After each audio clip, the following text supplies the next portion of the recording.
Hey, folks, welcome to Phantoms and Monsters Radio. Now, tonight's presentation moves beyond simple sightings and into something far more personal. These are not just lights in the sky or vague shapes in the dark.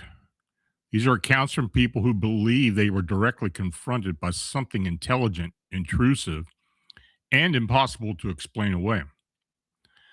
Now, in these reports, the unknown does not stay at a distance. It enters bedrooms, barns, hotel rooms, tents, levees, and lonely stretches for military property.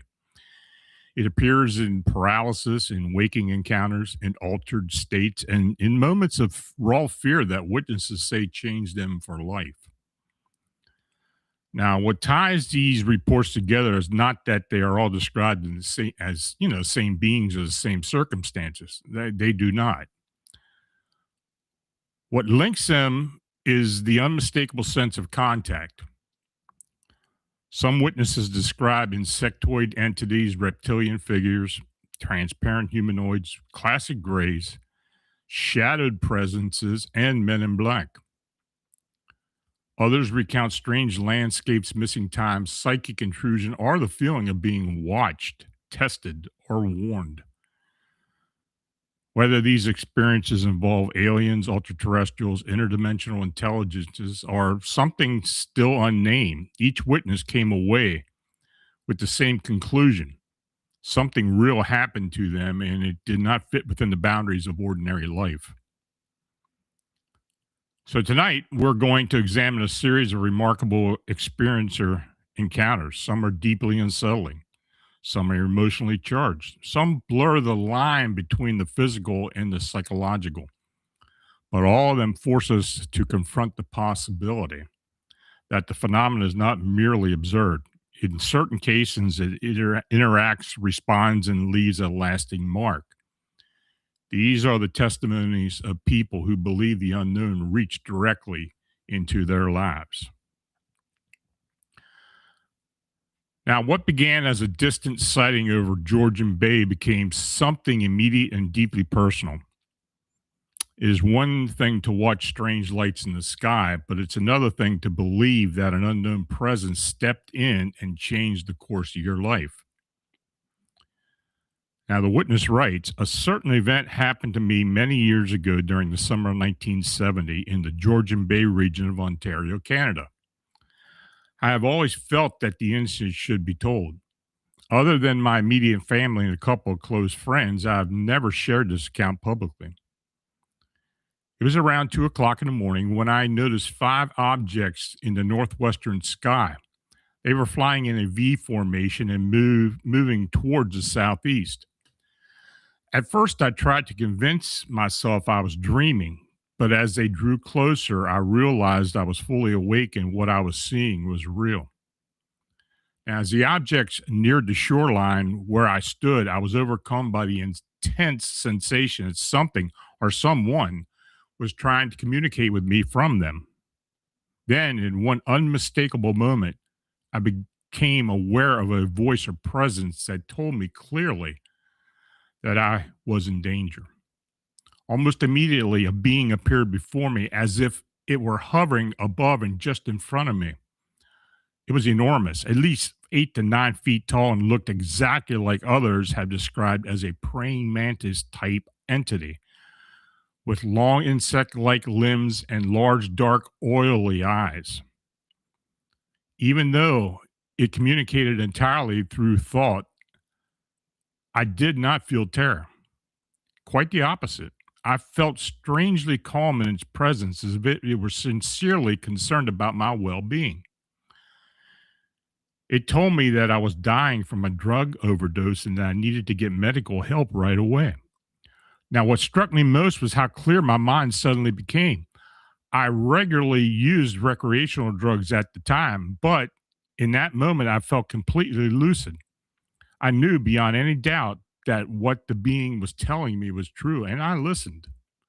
Then something happened that I still find difficult to explain. The entity extended its long arms and placed them around the back of my head. I suddenly felt a sharp jab, almost like a needle, in the area near the base of my brain, around the medulla. My thoughts became clear and focused instantly. I felt stronger, more aware, and fully alert. After that, I have no memory of what became of the being or the hovering objects. The next thing I remember is running from the beach toward the highway, desperate to hitch a ride towards the hospital. I made it to the emergency ward, checked myself in, and had my stomach pumped. I remained in the hospital for 3 days. Now, when I told my family and friends what had happened, they dismissed the story. But what disturbed me even more was what happened in the weeks that followed. People in the area where I lived began reporting strange lights over Georgian Bay, again describing them as appearing in a V formation. About a month later, I also heard a report on the local radio claiming that there was a secret underwater U.S. military base somewhere in Georgian Bay off the coast of Meaford. What made that especially interesting to me is that Meaford already had a known Canadian military presence. Now, for a week or two, everyone seemed to be talking about it. People called into the station wanting more information. Then, just as suddenly, the story vanished and was never mentioned on the air again. The entire experience had stayed with me as clearly as the day it happened. Now, over the years, I have heard others describe encounters that sound remarkably similar. Another event, one that may have even been more extraordinary, took place 4 years ago on Lake Nipissing over the Shuswap. This time, I was not alone and I was completely clear of mind. Experiences like this can be deeply unsettling. One of the hardest parts is realizing that most people either do not care or do not understand. But even if 100 UFOs landed on Parliament Hill tomorrow, people would still get up the next morning, feed themselves, and carry on with their daily lives. As for me, I no longer fear the unknown. I come to embrace the beauty of this universal plane. Now, for some witnesses, the unknown appears as lights in the sky. For others, it takes a more unnerving form, something that moves at ground level close enough to watch, but impossible to fully define. Now, in this next account, the mystery is not distant at all. It is standing in the desert and later just outside the window. As witness states, I wanted to tell someone about these incidents for a long time, but I've always been afraid of being ridiculed or worse. Now, listening to expanded perspectives made me realize that the experiences like this are not as uncommon as people think. And hearing others speak openly about strange encounters gave me the courage to share mine. Now, from 2015 to 2017, my husband was stationed at Holloman Air Force Base in New Mexico. The base sits only a few miles from White Sands Missile Range and the Trinity test site. Now, at the time, I was very focused on fitness and spent most of the days in the gym. In the evenings, my husband would often meet me, and we would go to the running track located at the far end of the base. Now, the track set close to the flight line, separated only by about a half mile of open desert. Now, one night after finishing a run, I was cooling down when I noticed movement in the desert between the track and the flight line. Now, at first, I thought it was just wind moving the plants, but something about it didn't look right. It looked like a large, transparent shape walking through the desert brush. The bushes behind it were very visible but distorted, as if seen through warped glass or clear plastic. The shape moved steadily through the plants, coming closer to the track. I stood there staring at it, trying to make sense of what I was seeing. I kept comparing that patch of desert to the rest of the landscape, trying to convince myself it was just heat shimmer or my imagination. But the distortion had a clear outline. Something was definitely moving. Now, my husband came running up beside me. Without even looking directly at the thing, he said, "Don't look at it, just keep walking." We started jogging back toward home. Once we were away from that area, I asked him if he had seen it too. He said yes, but he did not want to talk about it. That was the end of the conversation. Now, the second encounter occurred sometime later when my husband was away on TDY and I was alone in our house on base. That morning, I opened the bedroom blinds to check out the red-winged blackbirds I had left food for the night before. And standing right outside the window was one of those same see-through figures. This time, it was broad daylight. The thing just stood there. It was tall, but not impossibly tall, maybe the height of a normal person. Even though it was transparent, I could clearly see the outline of the human shape. As it shifted slightly, the background behind it bent and warped like cling wrap with folds. Seeing in the daylight was much more unsettling than the first encounter. I made no attempt to hide, or it made no attempt to hide. It did not try to enter the house either. It simply stood there for a while. I watched it through the blinds, frozen, not knowing what to do. Now, eventually, I closed the blinds and pretended I had not seen it at all. That has always been my way of dealing with things that I just cannot explain. When I opened them up later, it was gone.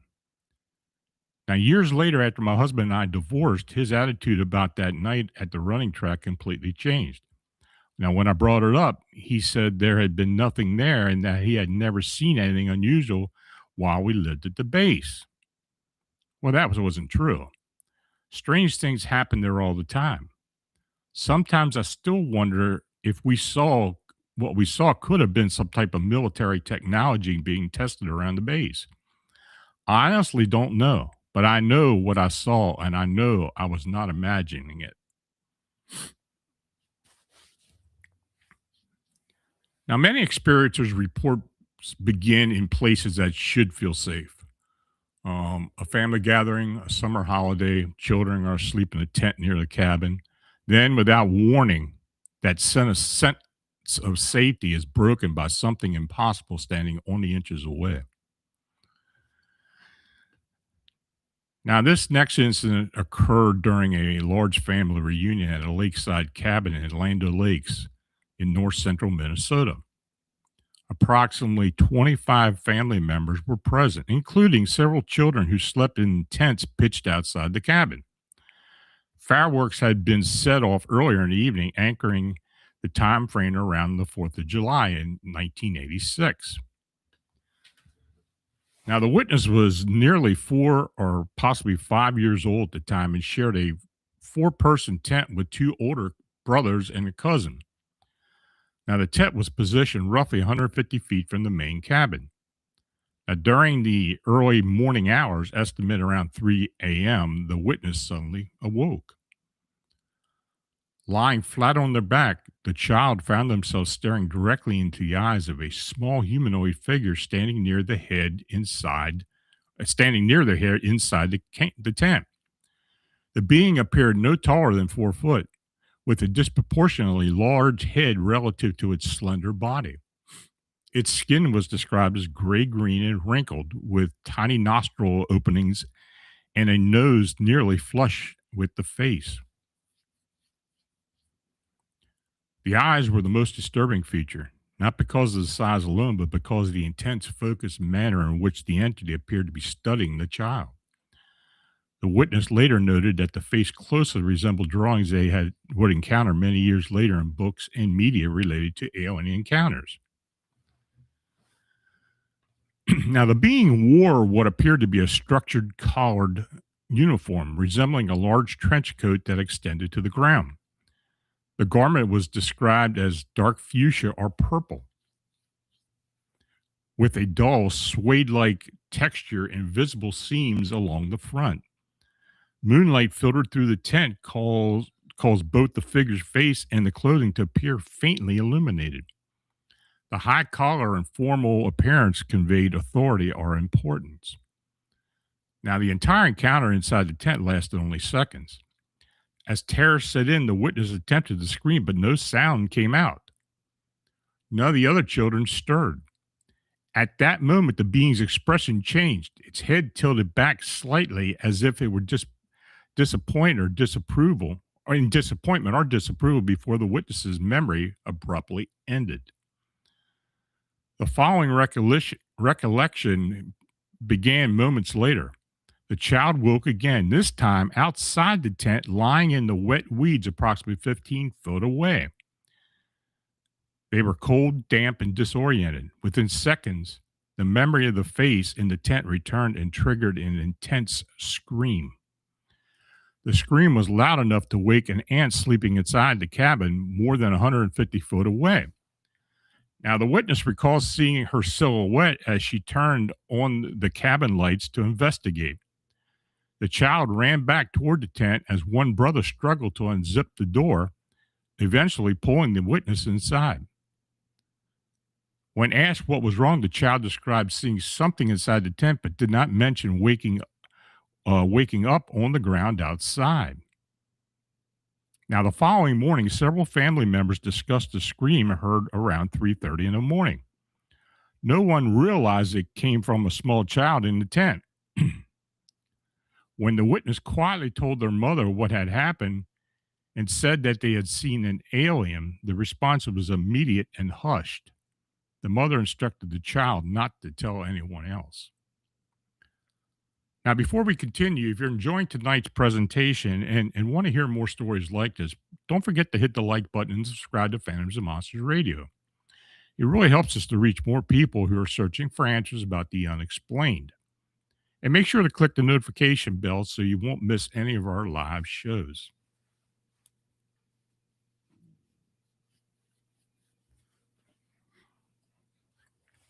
Now, some experiencer accounts involve beings that appear from outside. Others suggest that the real terror begins when something enters the room and takes a hold of someone already inside it. Now, in this next case, the witness did not just see a monster. He believed it came through his own mother. Now, the primary witness was born in 1979 in a small Ohio River town bordering West Virginia. In 1983, following his parents' separation, his mother relocated him and his 2-year-old brother to a city in the Rocky Mountains. Upon arrival, they stayed briefly in an old hotel built in 1879. Though intended as a temporary stop, the family fled the next morning after a single night because of what occurred in their room. Now, the hotel was described as a cheap, rundown, and impressive. The structure overlooked an Amtrak rail line and the Colorado River on the south end of town. Some rooms shared a communal bathroom, but their room included a private one. The lighting was poor, with only a single bedside lamp illuminated. Now, from the moment they entered, the witness reported a heavy, unnatural atmosphere. He explicitly told his mother that he did not want to stay there, though his concerns were dismissed. As his mother prepared for bed, washing her face at the sink, the two boys were on the bed getting ready to play a board game. The room was otherwise quiet. Now, suddenly, the older brother told the witness to stop and listen. Both children heard a low, aggressive growl from the bathroom. Their mother remained bent over the sink, splashing water on her face repeatedly for an unusual long time. When she finally lifted her head and looked into the mirror, her reflection appeared profoundly altered. Her eyes were wide and unblinking. Her mouth stretched into a rigid grin, exposing her teeth. She began laughing in an entirely uncharacteristic way, and the growling intensified. Still staring into the mirror, she looked toward the children through the reflection. Her laughter grew louder and more animalistic. She then turned away from the sink and faced them directly, and at that moment, both children observed that she was no longer human. Standing in her place was a reptilian humanoid, approximately 9 foot tall. The entity appeared unclothed. It had green, scaly skin, large orange-yellow eyes, bright red flesh around the mouth, and extremely pointed, sharp teeth. Its hands extended in long, thick black talons rather than fingernails. Long black curly hair extended from its head.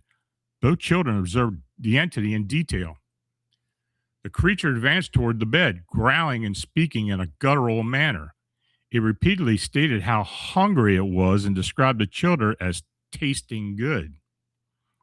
The witness screamed continuously and hid behind his brother, sobbing uncontrollably. Each time he opened his eyes, the entity was closer. Now, when the creature reached approximately halfway across the room, a loud knock erupted at the door. A male voice called out, asking if everything was all right. The knocking continued for several moments. The children stared at the door, then turned back. The entity had vanished.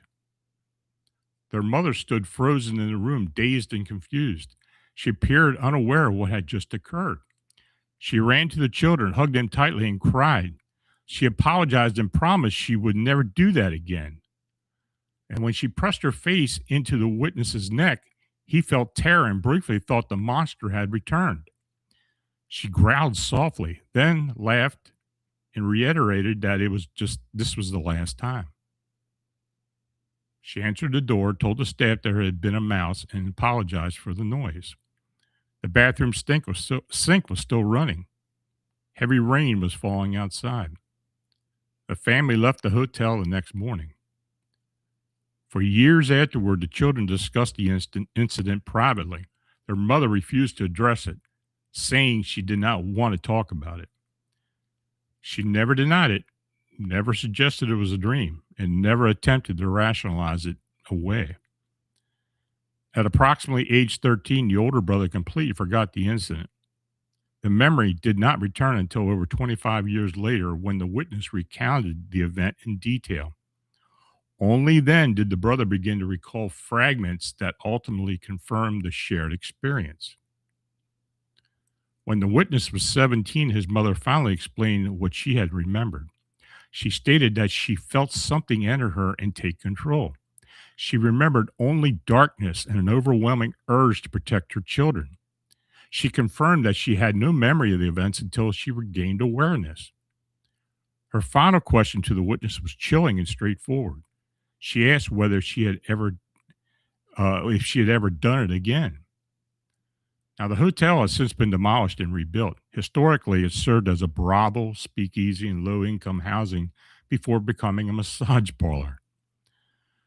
The witness emphasized that he does not experience hallucinations and never again encountered anything similar. Now, the image of the entity remains permanently etched in his memory. He also noted that his mother's possessed psychic abilities and had reported perceived events before they occurred.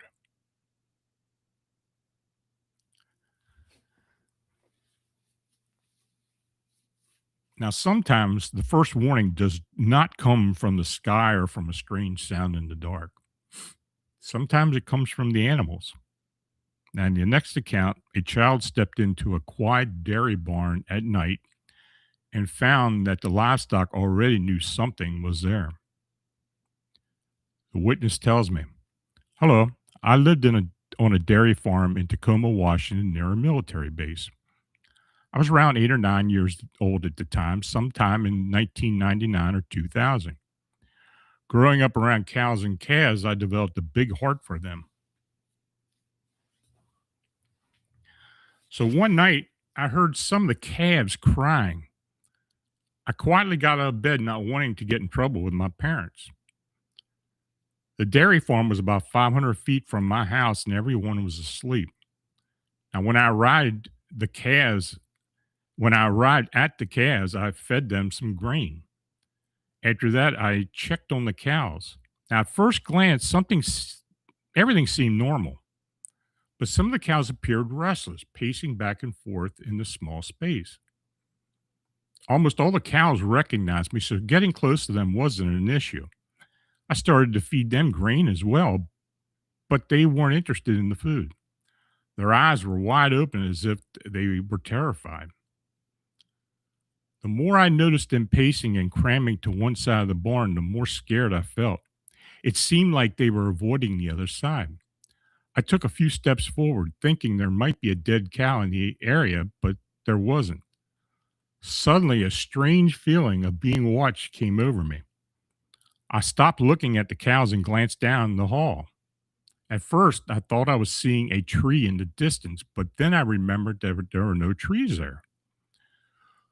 What I actually saw was only half of a 4 foot tall alien with green grayish black skin. Its head was definitely larger than its body, and its almond shaped slanted eyes.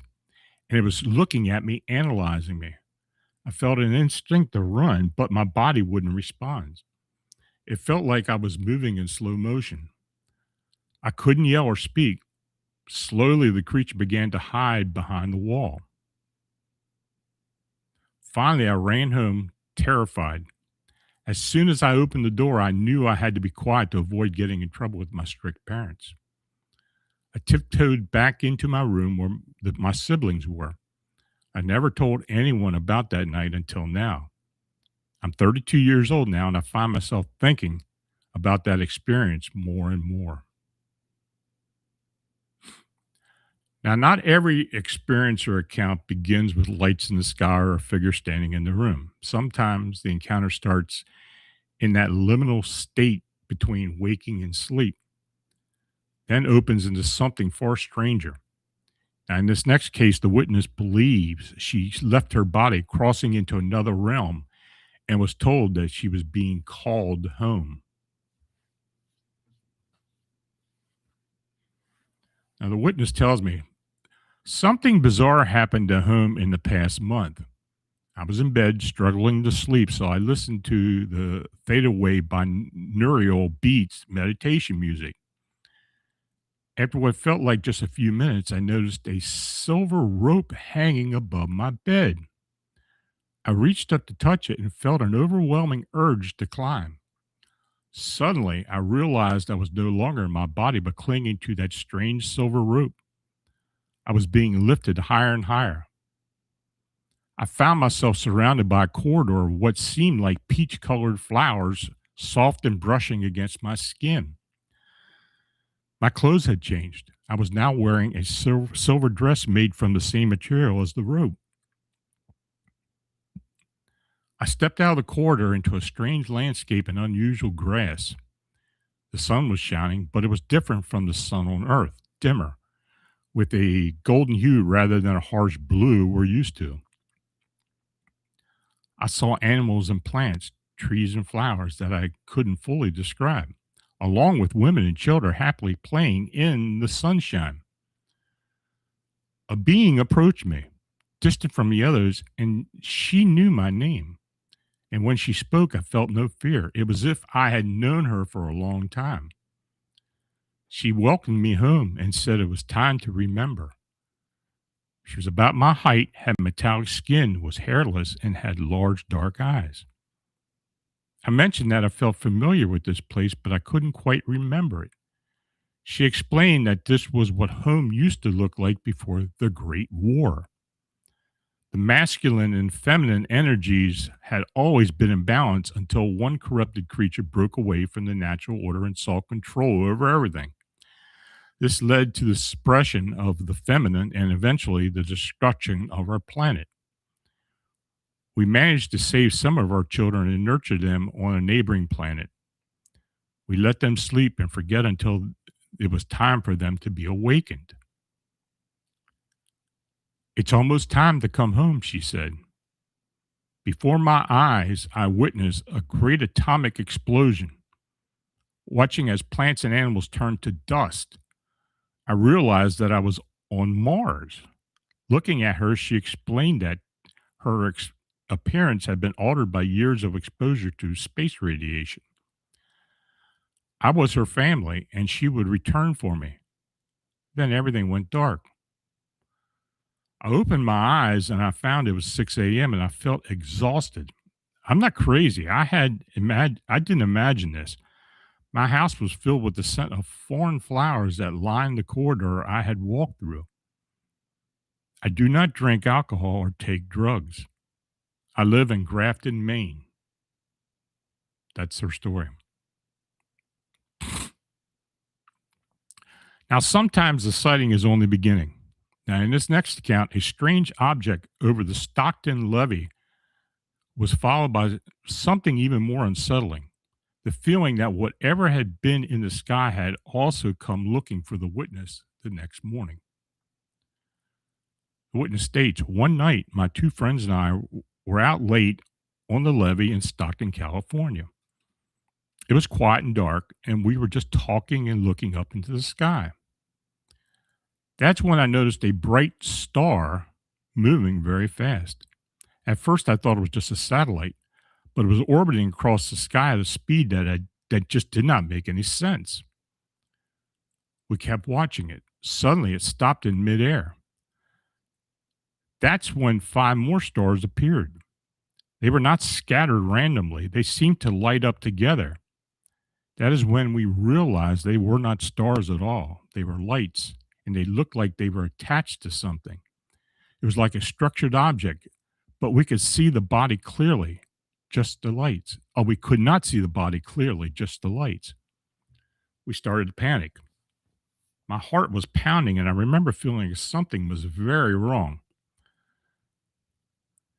Then the object changed. It shifted into what looked like a white cloud. It was not drifting like normal cloud. It was controlled. When the color changed to pink, then it turned a deep red, blood red. And after that, it simply vanished into thin air. We ran. We literally ran off the levee. I went straight to my best friend's place and told her everything. I remember thinking it would just be one of those crazy memories, something strange that happened once, and that was it. Eventually, I went home and tried to sleep. Now, early the next morning, the doorbell rang.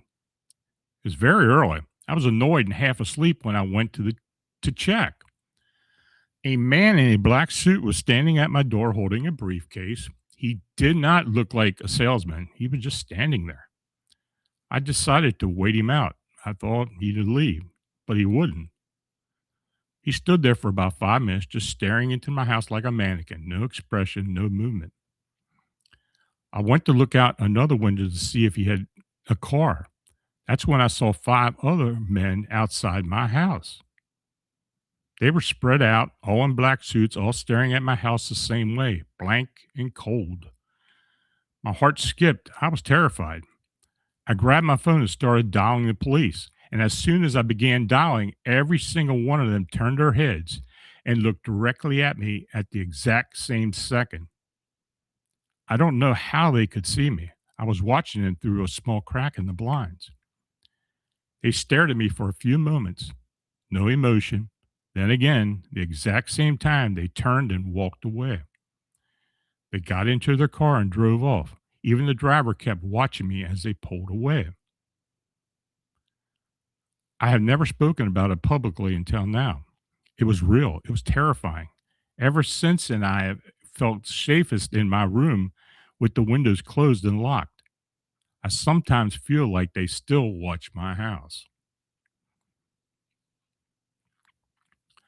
Now, for some witnesses, the unknown does not arrive at once.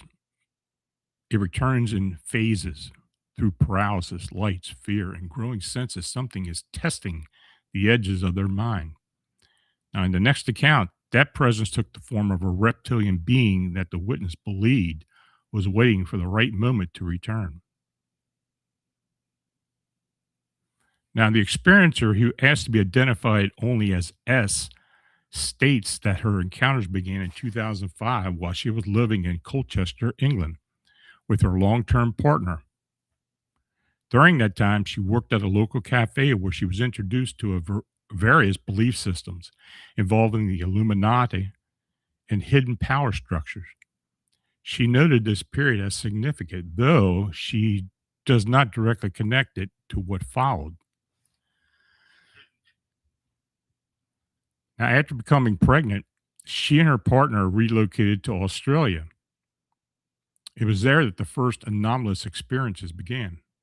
She recalls waking in the middle of the night, completely unable to move or speak. Although fully conscious and aware of her surroundings, she felt immobilized. The episodes were intensely frightening and occurred multiple times. She refrained from telling her partner initially, fearing ridicule, but internally she describes feeling mentally and spiritually strong. She consciously resisted what she perceived as an external controlling force. Now, during the same period, she began noticing tiny green lights in the corner of her bedroom at night. Now, the most disturbing encounter occurred when she woke to find a reptile-like being standing over her bed. The entity was upright on two legs, heavily muscled, with a tail and a pronounced neck frilled that extended outward in what she interpreted as a threatening posture. She described the being producing a low hissing sound, and when their eyes met, she felt it was looking through her rather than at her. In previous episodes, she was paralyzed and unable to speak despite being fully awake. Now, overwhelmed by terror, she shut her eyes tightly, and when she reopened them, the being was gone. She states this was not an isolated sighting. The entity returned on subsequent occasions and appeared in a vivid dream state. In one dream, she was seated at the square table speaking with a friend. She became aware that the reptilian being was present. As her friend continued speaking, she felt herself being coaxed away. She described the sensations out of body, observing herself still seated at the table while simultaneously being taken elsewhere. In that dream state, she consciously resisted. She recalls feeling that she was not ready to go and that the being would return when she was. After that experience, the visitations ceased and have not resumed. Now, following the birth of her child, she again reports seeing small green lights, this time inside her baby's cot during the nighttime feedings. She concludes by stating that she does not understand why this happened to her, why the being possessed a frilled neck, or is that what its intent may have been. However, she is adamant that she is neither alone nor delusional.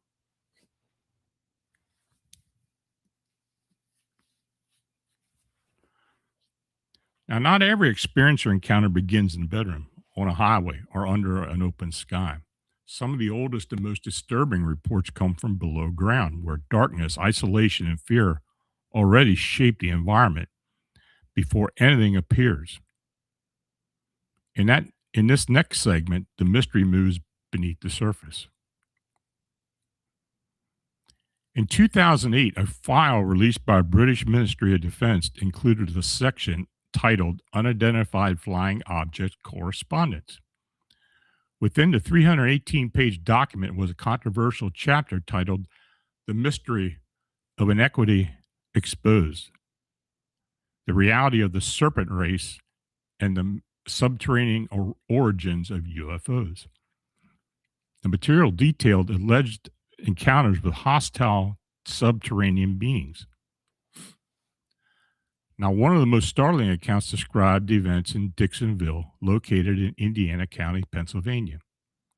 According to the report, in the early 1940s, two mine inspectors responded to an emergency call regarding a collapsed shaft. 15 coal miners were believed to be trapped underground. Upon entering the site, rescue personnel discovered a lifeless miner lying amid scattered debris. His body bore deep lacerations resembling claw marks. Additional victims were recovered. Similar injuries were observed. Many of the deceased showed no crushing trauma from falling rock. Instead, they appeared to have been violently attacked. Several miners remain missing. Now, despite an extensive search of the tunnel network, rescue crews could not account for all the personnel. Two inspectors reportedly continued deeper into the mine and discovered a concealed passage that opened into a vast cavern. It was here that one inspector allegedly encountered a massive scaled reptilian humanoid. He later stated that the being ran from sight and that it was not of this world. Now, the document further claimed that some of the creatures could manipulate earth and stone, triggering partial cave ins that sealed passages. This account resurfaced publicly when Stony Brakefield referenced the incident in July 14, 1974, in an article titled News Extra. The article suggested that Inspector Glenn E. Berger had reported to superiors that the deaths were not caused by a simple cave-in, but by underground creatures whose domain the miners had penetrated. Reports of additional deadly reptilian encounters in Pennsylvania mines are also referenced in the same material. Another mining incident occurred in Mercer County, Pennsylvania. 3 miners were trapped underground. 2 were eventually rescued. Both survivors independently described strange humanoid men who entered the cavern chamber during their ordeal. The beings allegedly emitted a bluish illumination that filled the chamber with light. The miners described holographic-like visuals appearing on cavern walls. When touched, some of the projections vanished, revealing bare rock. The survivors could not determine whether the figures were physical beings, supernatural entities, or hallucinations triggered by trauma, but both insisted the blue light was tangible and real. Then in March 1981, Michael Burke reported in the Valley News Dispatch on a small creature sighted emerging from a sewer tunnel in New Kensington, Pennsylvania. The being was described as roughly 4 foot tall, part human, and part dinosaur. A group of children chased the creature. One child briefly grabbed it before he emitted a piercing squeal and slipped free, retreating into the sewer system. The description of the small reptilian humanoid emerged from underground infrastructure added to the regional lore of subterranean beings. Now, for decades, Pennsylvania's coal regions have produced more than fossil fuels. They have yielded some of the most disturbing accounts of underground encounters in North America. Whether these accounts represent folklore, suppressed incidents, or misinterpreted phenomena, they form a consistent thread in the broader study of subterranean humanoid reports. Continued witness submissions and archival research remain essential in determining whether these mind-based events are isolated tragedies or fragments of a deeper pattern beneath the surface.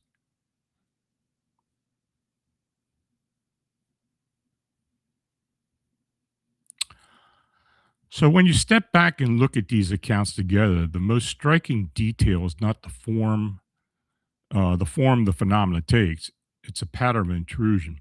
Again and again, witnesses describe contact that feels deliberate, intimate, and deeply personal. The setting changes, the appearance changes, the emotional tone changes, but the core experience remains the same. Something entered their reality and left them with memories they could neither fully prove or fully dismiss. Now, some of these reports can be interpreted through the lens of trauma, sleep paralysis, altered states, environmental stress, or suggestion. That has to be acknowledged. But even after making room for those possibilities, there's still elements that remain stubbornly difficult to explain. Shared witness confirmation, physical after effects, repeated entities, consistent descriptions across time and geography, animal reactions, missing transitions in memory, and perhaps the most of all, the enduring conviction in the voice of the people who lived through it. That is why experience or testimony remains so important. Not because every account can be verified in a conversational sense, but because taken together, they reveal a pattern that deserves serious attention. Whether we call them being aliens, ultraterrestrials, psychic projections, spiritual intelligence, or something else entirely, the phenomenon continues to present itself in ways that challenge our assumptions about consciousness, reality, the unseen forces that may move among us. If there is one thing these witnesses make clear, it's this: the unknown is not always distant. Sometimes it watches, sometimes it warns, sometimes it terrifies, and sometimes it leaves people with an uneasy certainty that our world shares space with other forms of intelligence that do not follow our rules, boundaries, or understanding. And as you hear my cat meowing in the background, now, if you have experienced anything like this or had an unexplained encounter or sighting, you can send your report to Phantoms and Monsters. And as always, thanks for listening. So, folks, if you have questions, just put them up there and see what we can do here.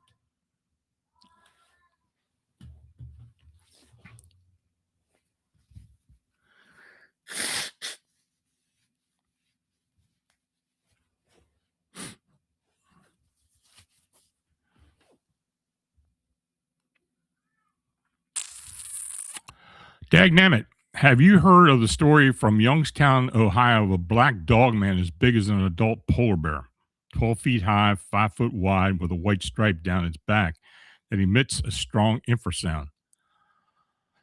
Uh, that one in particular? No, I haven't.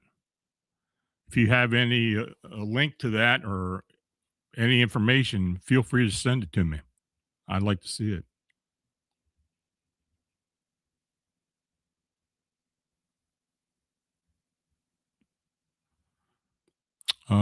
See in the chat. Okay, real truth, Ken. I listened to encounters of people coming into contact with invisible walls and couldn't get past it. Some got stuck in a big cube or couldn't get back into reality for a while. What happened? Well, I have heard similar stories or accounts where people state that. Um, I don't know. It's all conjecture for the most part, or whatever they believe they saw or believe they encountered. Is it possible? Yeah, I guess it could be possible. Yeah, Vinny's done now. I don't know what got into him. Paranormalism Net. Do you think it's possible that people who recall abductions from a dream actually experienced an astral abduction? Yeah, I think they do. Many times I received an abduction report or something similar to that many years, even decades after it actually happened. Um, something in a dream or something while they're awake triggers the sighting or the encounter. It happens a lot. It really does. If you ever read my book, uh, Alien Alien Disclosure, I have several reports in there that feature that type of phenomena.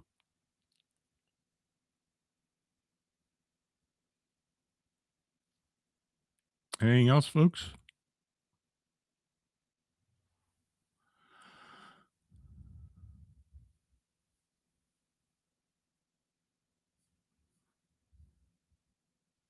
Okay. Well, I do again want to say that the book is out. The Glimmerman book is out. It's available on Amazon. It's been one of the top new releases the past 2 weeks, so it's been doing fairly well, getting a lot of good feedback about it as well.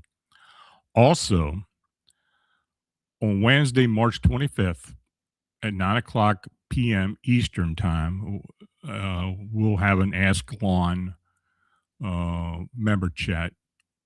We'll set that up this coming week, and if you want to be a part of that, please get a membership. It's only $2.99 a month. I'll answer all your questions on the air. Anybody that's in there that can type out a question, I'll do my best to answer for you. So anyway, until next Friday night, just please stay aware, stay safe, and as always, keep looking into the unexplained. Have a nice evening. Have a great weekend, and see you next week. Good night.